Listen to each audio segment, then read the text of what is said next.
everyone, welcome to Smart Shala. Today we will discuss about the introduction to trigonometry, which is the chapter of mathematics from 10th class. तो last video में हमने ये chapter शुरू किया था, तो तब हमने पढ़े थे ट्रिग्नोमेट्रिक रेशियोज। तो हमने बताया था कि ट्रिग्नोमेट्रिक रेशियोज क्या होते हैं कि सपोज हम एक राइट ट्रायंगल लेते हैं, उसका एक एंगल होता है 90 डिग्री, तो जो उसके बाकी दो एंगल्स हैं, इस ट्रायंगल के बाकी दो एंगल्स हैं, वो एक्यूट एंगल्स होंगे।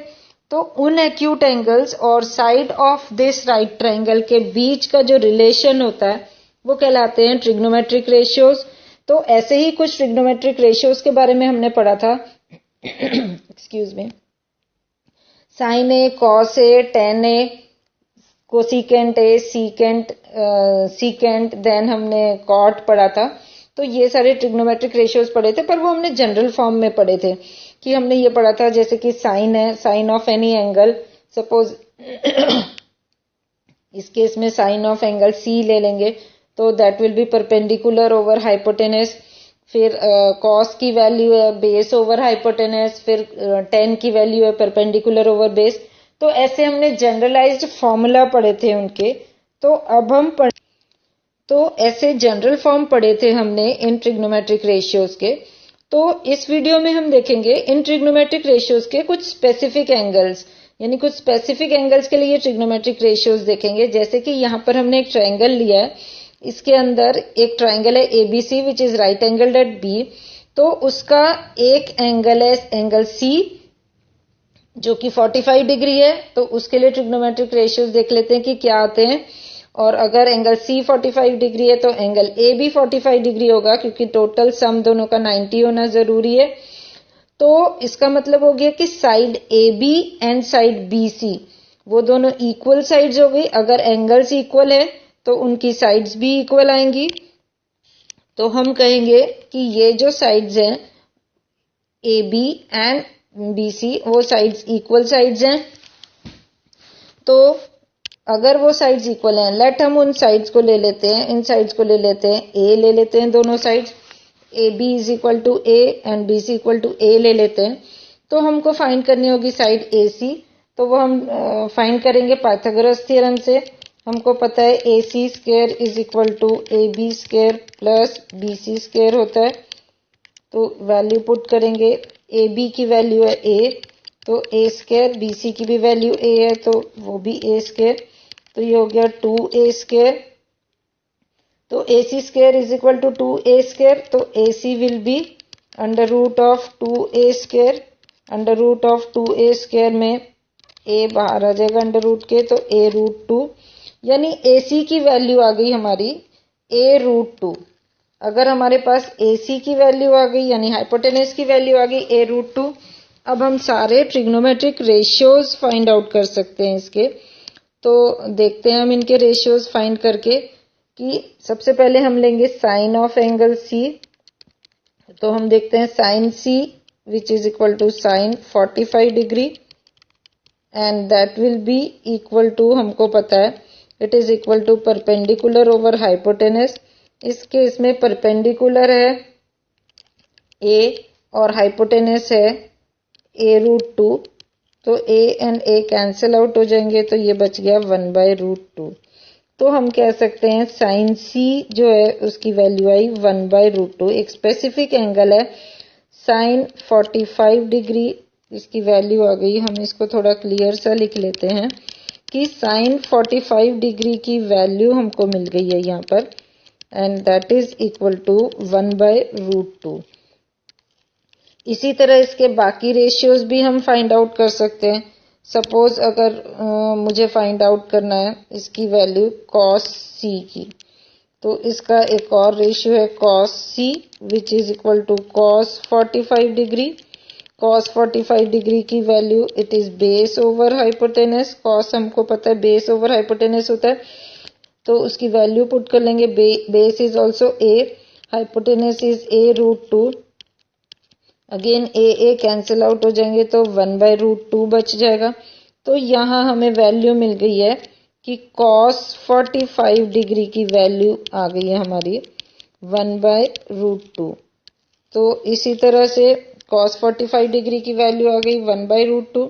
इसी तरह से हम फाइंड आउट कर सकते हैं और ट्रिग्नोमेट्रिक रेशियोज, जैसे कि हमारा एक ट्रिग्नोमेट्रिक रेशियो हम ले लेते हैं, सपोज 10 ले लेते हैं। तो यहाँ पर मैं फाइंड करूंगी 10C which is equal to 10 45 degree. Now हमको पता है कि 10 की वैल्यू होती है परपेंडिकुलर ओवर बेस, तो उसका जो परपेंडिकुलर है वो है a, उसका जो बेस है वो भी a है, ये कैंसिल आउट होके 1 हो जाएगा। तो यहाँ हमें वैल्यू मिल गई 10 45 डिग्री की वैल्यू मिल गई विच इज इक्वल टू 1। तो ये इस तरह से हमें कुछ स्पेसिफिक एंगल्स मिल जाते हैं। इसके बाद हम एक और स्पेसिफिक एंगल, कोई और स्पेसिफिक एंगल जो है इसके बाद वो जो इनके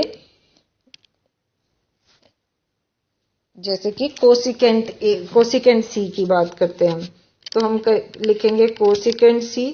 कोसिकेंट की वैल्यू है कोसिकेंट सी यानी कि cosecant 45 degree. Now 45 degree cosecant 45 degree, cosecant की वैल्यू होती है हाइपोटेनस ओवर परपेंडिकुलर। हाइपोटेनस है a√2, परपेंडिकुलर है a और a कैंसिल आउट हो जाएंगे तो आ गया √2। तो हमें यहाँ पर वैल्यू मिल गई है कोसिकेंट 45 डिग्री की वैल्यू मिल जाती है and that is equal to √2। तो इसी तरह से उसके बाद आता है सीकेंट। तो हम देख लेते हैं सीकेंट की वैल्यू। तो कोसिकेंट के बाद हम देख रहे हैं सीकेंट की वैल्यू। तो सीकेंट सी हमें पता है secant C which is equal to, इस केस में सीकेंट 45 डिग्री होगा। Secant 45 degree, secant is base over perpendicular and base की वैल्यू इज अगेन हमको पता है बेस की वैल्यू है हाइपोटेनस ओवर बेस, सीकेंट की वैल्यू है hypotenuse over base. Hypotenuse again a√2 over base है a और a फिर से कैंसिल आउट हो जाएगा और उसका आंसर आ जाएगा √2। तो यहाँ हमें वैल्यू मिल गई सीकेंट की कि secant 45 degree is equal to √2। ये हमें सीकेंट की वैल्यू मिल जाती है यहाँ। इसी तरह से हम फाइंड कर सकते हैं और वैल्यूज, एक और बच गई है हमारे पास एंड दैट इज हमें पता है कॉट की वैल्यू। तो कॉट सी, इस केस में हमने सी 45 डिग्री लिया है तो हम लेंगे कॉट 45 डिग्री की वैल्यू। कॉट इज हमें पता है base over perpendicular, base over perpendicular है तो इस केस में बेस है a, perpendicular is also a, तो वो कैंसिल आउट हो जाएगी, उसकी वैल्यू हो जाएगी 1। तो यहाँ हमको एक चीज मिल गई है कि cot 45 degree is equal to 1। तो इस तरह से हम यहाँ पर देख रहे हैं कि सबसे पहले हमने एक राइट ट्रायंगल लिया which is right angled at B. Right angled at B है और उसके हमने एक एक्यूट एंगल का 45 डिग्री का हमने ट्रिग्नोमेट्रिक रेशियोज फाइंड करने हैं। तो अगर एक 45 डिग्री है तो दूसरा angle A is also 45 degree, क्योंकि दोनों का सम 90 डिग्री होना चाहिए। तो ये एक आइसोसेलेस ट्रायंगल बना रहा है। अगर हमने एक साइड को ए लिया है तो जैसे बीसी अगर हमने ए लिया है तो ए बी भी ए होगा, क्योंकि ये एक आइसोसेलेस ट्रायंगल है। तो हमने पहले पाइथागोरस थ्योरम से उसका हाइपोटेनस की वैल्यू फाइंड कर ली जो कि आई है a√2। फिर हमने उसके ट्रिग्नोमेट्रिक रेशियोज फाइंड किए sine C which is equal to perpendicular over hypotenuse. तो साइन 45 डिग्री की वैल्यू यहाँ हमको मिल गई है 1/√2। इसी तरह कॉस 45 डिग्री की वैल्यू मिल गई 1/√2। tan 45 डिग्री की वैल्यू मिल गई 1। कोसिकेंट 45 डिग्री की वैल्यू मिल गई √2 एंड सीकेंट सी की वैल्यू भी मिल गई √2 और लास्ट में कॉट 45 डिग्री की वैल्यू मिल गई है 1 हमें। तो इस तरह से हम सारे ट्रिग्नोमेट्रिक रेशियोज फाइंड आउट कर सकते हैं। अगर हमको जैसे कुछ स्पेसिफिक रेशियोज फाइंड आउट करने हो तो हम उन रेशियोज को फाइंड आउट कर सकते हैं। जैसे सपोज यहाँ पर मैं ले रही हूँ कि अगर एक एक्यूट एंगल है ए, कोई भी एक एक्यूट एंगल है ए या थीटा, कुछ भी मैं डिफाइन कर सकती हूँ, अगर उसकी कुछ स्पेसिफिक वैल्यूज लेनी है 0 degree, 30 degree, 45 degree, 60 degree and 90 degree, let हम इन एंगल्स की बात करते हैं, तो उसका जो साइन होगा, sine, cos, tan, cosec, secant, cot, वो हमको यहाँ पर फाइंड आउट करना है। तो हम देखते हैं कि उसके लिए वैसे एक चीट कोड भी है। उसके लिए हमें क्या करना है, वैसे तो हमें फॉर्मूला से फाइंड आउट करने हैं, लेकिन अगर हमें टेबल बनाना है और एक इजी वे है, एक ट्रिक है हमारे पास, तो उसमें मैंने क्या करना होता है, पहले इंक्रीजिंग ऑर्डर में लिख लेने होते हैं 0 degree, 30 degree, 45 degree, 60 degree and 90 degree. इनको मैं इंक्रीजिंग ऑर्डर में लिख लूंगी। उसके बाद मैं सबके नीचे 0 से स्टार्ट करूंगी, 0, 1, 2, 3, 4। बच्चों ये एक ट्रिक है, जब फॉर्मूला से फाइंड आउट करना है, फिर दिखाना है, शो करना है, फिर तो आपको फॉर्मूला से फाइंड आउट करना पड़ेगा। लेकिन अगर आपको जल्दी से ये टेबल बनाकर, ये ट्रिक लगा के जल्दी से टेबल बनाकर अगर आपको अप्लाई करना है, क्वेश्चन सॉल्व करने हैं, तभी आप ये ट्रिक लगाना, अदरवाइज आप फॉर्मूला से सॉल्व करना है इसको। उसके 0 से 90 तक हमने एंगल्स लिखे, उनके नीचे 0 से स्टार्ट किया, 0, 1, 2, 3, 4, फिर सबको डिवाइड किया 4 से, 0 divided by 1 divided by 2, 3 divided by 4 divided by, सबको 4 से डिवाइड किया। उसके बाद पूरा का पूरा अंडर रूट ले लिया, सबको होल अंडर रूट ले लिया। तो 0 डिवाइडेड बाय 4, तो 0, ये 0 का अंडर रूट भी 0 आएगा, तो ये वैल्यू हो जाएगी साइन ए में ए 0 डिग्री, यानी साइन 0 डिग्री की वैल्यू आ गई 0। मैं इसको दूसरे कलर से रिप्रेजेंट करती हूँ सो दैट कि हमको समझ आएगा कि हमने ये ट्रिक से एंगल्स फाइंड आउट किए हैं, तो उनको अलग से लिख रहे हैं हम। तो साइन 0 डिग्री की वैल्यू आ गई यहाँ पर 0। इसी तरह 1/4 है, अगर उसका हम अंडर रूट करेंगे तो 1 का अंडर रूट तो 1 रहेगा और 4 का अंडर रूट हो जाता है 2, तो ये वैल्यू बन जाती है 1/2। ये साइन 30 डिग्री, उसकी वैल्यू आ गई 1/2। सिमिलरली 2/4 का अंडर रूट है, तो कैंसिल आउट हो जाएगा, 2 1 जा 2, 2 2 जा 4, और जब इसका अंडर रूट फाइंड आउट करेंगे तो इसकी वैल्यू आएगी 1/√2। तो साइन 45 डिग्री, जो कि अभी हमने फाइंड करके भी दिखा, उसकी वैल्यू आ रही है 1/√2।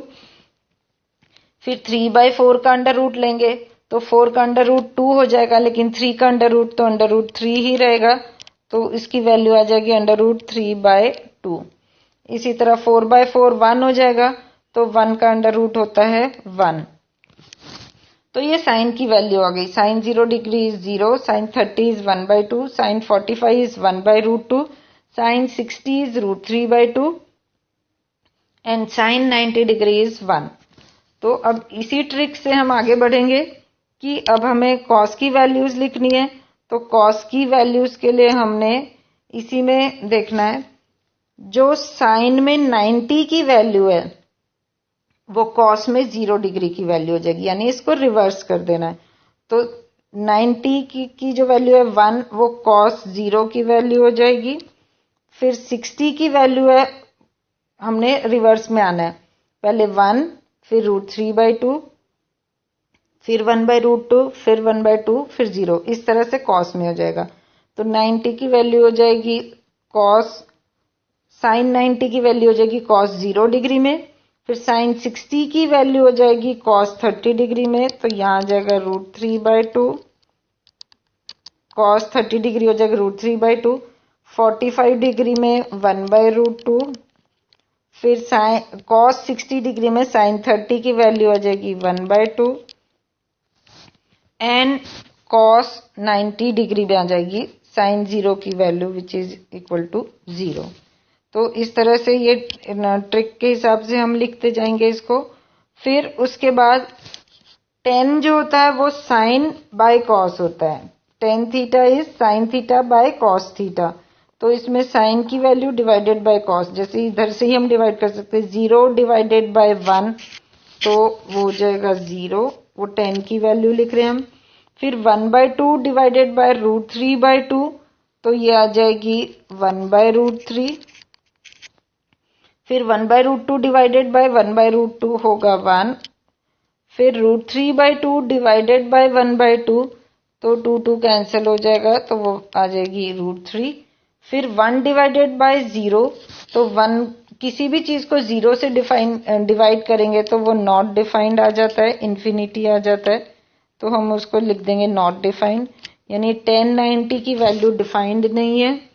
फिर कोसिकेंट, हमें पता ही है कोसिकेंट तो साइन का रेसिप्रोकल होता है, तो साइन का रेसिप्रोकल 1/0 होगा, कोसिकेंट 0 डिग्री, तो 1/0 अगेन नॉट डिफाइंड, तो cosecant 0 degree is also not defined, इसकी वैल्यू नॉट डिफाइंड आएगी। फिर रेसिप्रोकल ऑफ 1/2 होता है 2, तो साइन कोसिकेंट 30 डिग्री इज 2। फिर कोसिकेंट 45 डिग्री इज √2। फिर cosecant 60 degree is 2/√3 and cosecant 90 degree is 1। 1 का रेसिप्रोकल 1 ही होता है। सीकेंट में हम क्या करेंगे, कॉस का रेसिप्रोकल कर देंगे, तो रेसिप्रोकल ऑफ 1 जो होगा वो आ जाएगा सीकेंट में, तो वो हम करेंगे सीकेंट की वैल्यूज, तो कॉस ए 1 है तो उसका रेसिप्रोकल है 1। फिर कॉस 30 डिग्री है √3/2, तो सीकेंट 30 डिग्री हो जाएगा 2/√3। फिर आ गया 1/√2 है, तो सीकेंट 45 डिग्री हो जाएगा √2, क्योंकि हम उसके रेसिप्रोकल्स ले रहे हैं। फिर सीकेंट 60 डिग्री हो जाएगा 2 एंड सीकेंट 90 डिग्री हो जाएगा रेसिप्रोकल ऑफ 1/0, तो वो 1/0 होता है, जो कि अगेन नॉट डिफाइंड आ जाएगा। हम यहाँ पर कॉस की सारी रेसिप्रोकल्स ले रहे हैं, वो बन जाएगी सीकेंट की वैल्यू। इसी तरह कॉट जो है वो 10 का रेसिप्रोकल है, तो 10 0 डिग्री इज 0, तो उसका रेसिप्रोकल आएगा अगेन नॉट डिफाइंड, तो cot 0 degree is not defined. फिर 10 30 डिग्री इज 1/√3, तो कॉट 30 डिग्री विल बी √3। फिर 10 45 डिग्री इज 1, तो कॉट 45 डिग्री भी 1 रहेगा। 10 60 डिग्री इज √3, तो कॉट 60 डिग्री हो जाएगा 1/√3 एंड नॉट डिफाइंड जो वैल्यू है उसको कॉट 90 डिग्री 1/नॉट डिफाइंड हो गया, मतलब रेसिप्रोकल हो गया 1/नॉट डिफाइंड, तो वो आ जाएगा 0। तो इस तरह से यहाँ पर हमारा टेबल कंप्लीट होता है। हमने क्या किया था, पहले हमने 0 30 45 60 90 को इंक्रीजिंग ऑर्डर में लिखा, उसके बाद हमने 0 से स्टार्ट किया, उसमें लिखा 0 1 2 3 4, उसके बाद हमने सबको 4 से डिवाइड किया, 0 divided by 4, 1 divided by 4, 2 divided by 4, सबको 4 से डिवाइड किया, उसके बाद सबको होल अंडर रूट कर दिया और उनकी जो वैल्यूज आई, उसका जो आंसर आया वो हो जाएंगी साइन की वैल्यूज। तो sine 0 degree 0, sine 30 degree 1/2, 45 degree 1/√2, 60 degree √3/2 and 90 degree 1 आ गया। उसके बाद कॉस के लिए हमने क्या किया, साइन की वैल्यूज को रिवर्स कर दिया, यानी कि साइन की 90 डिग्री की वैल्यू है वो कॉस की 0 डिग्री की, साइन 60 जो है वो कॉस 30 बन गया, कॉस साइन 45 कॉस 45 तो सेम रहा।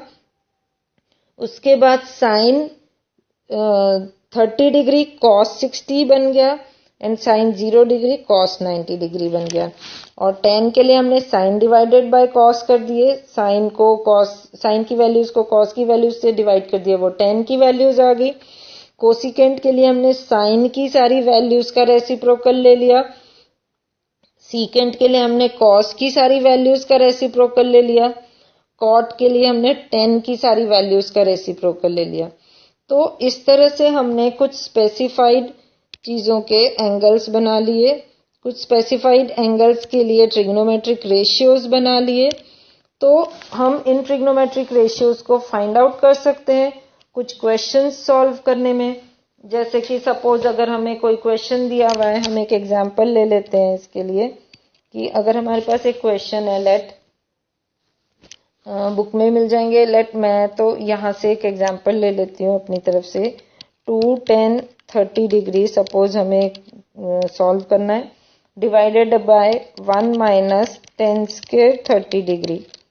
तो मैं इसको कैसे सॉल्व करूंगी कि मुझे लेना है 10, 30 डिग्री। तो जैसे मैंने अपने टेबल में देखा है कि 10, 30 डिग्री की जो वैल्यू है मेरे पास यहाँ पर टेबल में जो हमने फाइंड आउट की थी वो थी 1/√3। तो मैं ले लूंगी, इसका आंसर लेंगे 2 इंटू 10, 30 डिग्री की वैल्यू यानी 1/√3 में पुट कर लूंगी। यहाँ 1 माइनस 1/√3 का स्क्वायर। किसी चीज का स्क्वायर अगर है तो वो पूरा एंगल का स्क्वायर है टोटल। तो ये हो गई वैल्यू 2/√3, इसका आंसर आएगा 2/√3। यहाँ पर सॉल्व कर रहे हैं हम 1 माइनस √3 का स्क्वायर होता है 3, तो ये हो गया 1/3। फिर मैं इसको सॉल्व करूंगी कि ये इसके बाद ये आ जाएगा ऊपर न्यूमरेटर 2/√3 है और उसके नीचे हो जाएगा, यहाँ पर अगर मैं 1/1 ले लूं तो एलसीएम लेके 3, ये आ जाएगा 3 माइनस 1/3, तो ये हो गया 2/√3 डिवाइडेड बाय 3 माइनस 1 इज 2, तो ये हो गया 2/3। तो जब मैं इसको हम इसके नेक्स्ट स्टेप यहाँ पर लिखते जा रहे हैं, तो इसके बाद ये मैं लिख सकती हूँ, जैसे मुझे पता है 2/√3 इंटू 3/2 लिख सकते हैं इसको। 2 कैंसिल हो गया, √3 और 3 √3 से कैंसिल हो गए, तो इसका मतलब इसका आंसर आ गया √3। तो √3 इसका आंसर आ गया। तो इस तरह से हम एंगल्स कुछ लगा के ट्रिग्नोमेट्रिक रेशियोज को फाइंड आउट कर सकते हैं। इसके बाद एक और एग्जांपल लेके मैं समझा सकती हूँ आपको। हम एक और एग्जांपल ले लेते हैं यहाँ पर कि सपोज अगर मैं लेती हूँ, चलो एक एग्जांपल लेते हैं, चलो कॉस और इसमें कोसिकेंट सिकेंट वाला कोई एक एग्जांपल ले लेते हैं जिससे वो भी क्लियर हो जाएगा। सपोज मेरे पास एक क्वेश्चन है, cos 45 degree over secant 30 degree plus cosecant 30 degree, sorry it is cosecant 30 degree. अगर ये मेरे पास एक एग्जांपल है तो मैं इनकी वैल्यूज लगा दूंगी। मुझे पता है cos 45 डिग्री इज 1/√2, मैं टेबल में से चेक भी कर सकती हूँ। उसके बाद सीकेंट 30 डिग्री लगाऊंगी। सीकेंट 30 डिग्री की वैल्यू मेरे पास है 2/√3 प्लस कोसिकेंट 30 डिग्री इज 2। मैं इसको सॉल्व कर लूंगी, इसको 2/1 लिख सकते हैं। तो ये हो गया 1/√2 ओवर √3, इसमें एलसीएम आ गया, ये हो गया 2 प्लस 2√3। देन आगे मैं इसको सॉल्व करूंगी, 2 प्लस 2√3 हो गया ये। उसके बाद हम इसको सॉल्व कर रहे हैं, तो ये आ जाएगा 1/√2 डिवाइडेड बाय 2 प्लस √3/√3। अब मैं इसको 1/√2 इंटू √3 ओवर 2 प्लस 2√3 इस तरह से लिख लूंगी। तो ये हो जाएगा √3 डिवाइडेड बाय √2 इंटू 2 प्लस 2√3। जब मैं इसको सॉल्व करूंगी तो ये √3 डिवाइडेड बाय 2√2 प्लस 2√6, ये मेरा आंसर इस तरह से 2√6 √3/2√6 आएगा। अब इसमें से 2 कॉमन है मेरे पास, तो ये हो गया √3/2। अगर मैं कॉमन ले लूँ तो √2 प्लस √6 हो गया ये। उसके बाद मैंने इसको रैशनलाइज कर देना है, क्योंकि डिनोमिनेटर में अंडर रूट आ रहा है, तो मैं उसको रैशनलाइज कर लूंगी। तो रैशनलाइज करने के लिए √2 प्लस √6 है, तो इसको मुझे √2 माइनस √6 से मल्टीप्लाई एंड डिवाइड करना पड़ेगा। This is called rationalization. तो ये √3 इंटू √2 माइनस √6 आएगा एंड डिवाइडेड बाय 2 इंटू √2 का स्क्वायर माइनस √6 का स्क्वायर, तो ये हो जाएगा √3 into √2 minus √6 over 2 into, now √2 का स्क्वायर होता है 2, तो यहाँ आ जाएगा 2, √6 का स्क्वायर होता है 6, तो 2 minus 6 इस तरह से आ जाएगा। उसके बाद ये √3 into √2 हो गया, √6 हमें पता है, √3 into √2 की वैल्यू हो जाती है √6, तो ये अंडर √6 माइनस 3 6 18, तो अंडर √18 डिवाइडेड बाय 2 into -4, तो √6 माइनस अंडर √18 को हम लिख सकते हैं 2 into 9 डिवाइडेड बाय 2 4 8, तो -8 हो गया ये। इसके बाद ये हो जाएगा √6। नाउ 9 का अंडर रूट होता है 3, तो 3√2 हो गया ये, और डिवाइडेड बाय हो गया -8। नाउ माइनस साइन से ये रिवर्स हो जाएंगे ऊपर वाले न्यूमरेटर, तो आ जाएगा आंसर 3√2 माइनस √6 over 8, तो 3√2 माइनस √6 over 8 इसकी वैल्यू आ गई। इस तरह से हम सॉल्व कर सकते हैं इनको। So that's all for today. आगे हम नेक्स्ट वीडियो में करेंगे, नेक्स्ट एक्सरसाइज हम डिस्कस करेंगे। तब तक आपको अगर कोई क्वेरी होगी या कोई कमेंट्स होंगे तो आप मुझे कमेंट बॉक्स में लिख सकते हैं, या आप मुझे मेल भी कर सकते हैं। So that's all for today. Thanks a lot and keep watching my channel.